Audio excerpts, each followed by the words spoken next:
You are watching BNS News.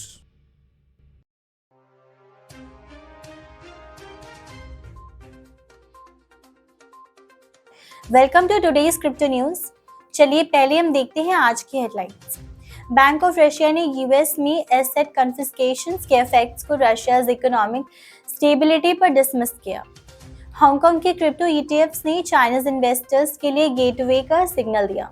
सीटी Brazil लैटम्स में digital money initiatives में टॉप पर है। रिपल में जापान में लेटेस्ट पार्टनरशिप के साथ अपनी प्रेजेंस एक्सपैंड की।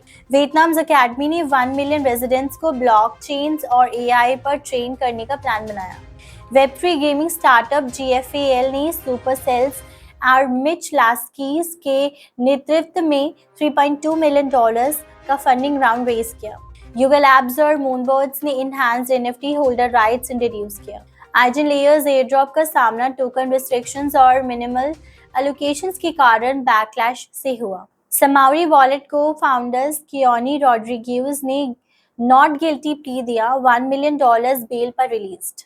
माइक्रो स्ट्रैटेजी ने $53.1 मिलियन Q1 लॉस के बावजूद बिटकॉइन में $7.8 मिलियन का इन्वेस्टमेंट किया। क्रिप्टो फंड्स ने थर्ड वीक के लिए $435 मिलियन के साथ आउटफ्लो स्ट्रीक को एक्सटेंड किया। जिटोसोल ने आर्बिट्रम्स पर ERC20 के रूप में वार्म होल्स इंटरऑपरेबिलिटी के थ्रू लॉन्च किया। बैंक ऑफ रशिया ने यह कहा है कि यूएस में रशियन एसेट्स की फ्यूचर कन्फिस्केशंस से नेशंस का इकोनॉमिक स्टेबिलिटी पर इफेक्ट पड़ेगा और उनको डिसमिस किया है। बैंक के गवर्नर एल्वीरा नेबुलिना ने कहा है कि रशिया ने कई सालों से अपने एसेट्स पोर्टफोलियो को डाइवर्सिफाई किया है और सीज किए जाने वाले एसेट्स अब उनमें यूज में नहीं थे। China asset management co dot के CEO यिमी ली ने हाल ही में लॉन्च किए गए स्पॉट बिटकॉइंस और ईथर एक्सचेंज ट्रेडेड फंड्स को हांगकांग में चाइनीज इन्वेस्टर्स के लिए पाइवटल मूवमेंट माना है, जो डाइवर्सिफाइड इन्वेस्टमेंट ऑप्शंस की तलाश में है। मेनलैंड चाइना में क्रिप्टो ट्रेडिंग पर स्ट्रिक्ट बैन के बावजूद इन ETFs को इंट्रोडक्शंस RMB होल्डर्स को अल्टरनेटिव इन्वेस्टमेंट्स एक्सप्लोर करने का कंपेलिंग अपॉर्चुनिटी देता है।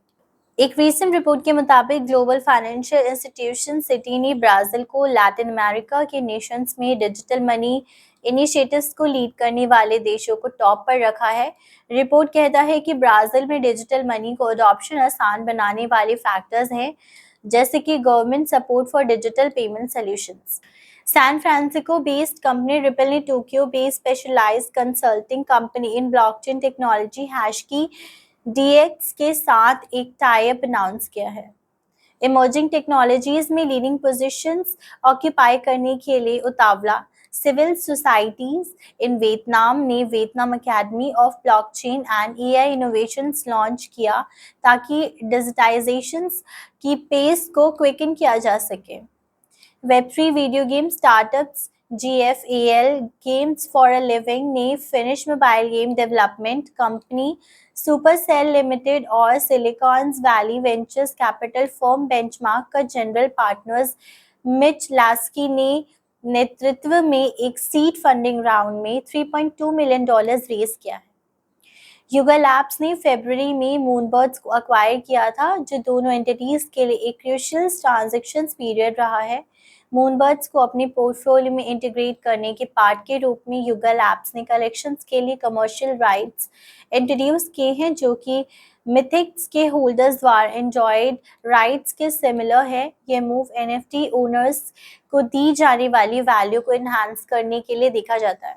आइजन लेयर का एयर ड्रॉप का अनाउंसमेंट, जो नॉन ट्रांसफरेबल टोकन्स और एग्रेसिव जियो रिस्ट्रिक्शंस के साथ आया, उन यूजर्स के बीच आउटरेज स्पार्क किया जिन्होंने एलोकेटेड अमाउंट को मिनिमल और डॉक्यूमेंटेशंस को कंफ्यूजिंग पाया। That's all for today's crypto news. Stay tuned for more updates.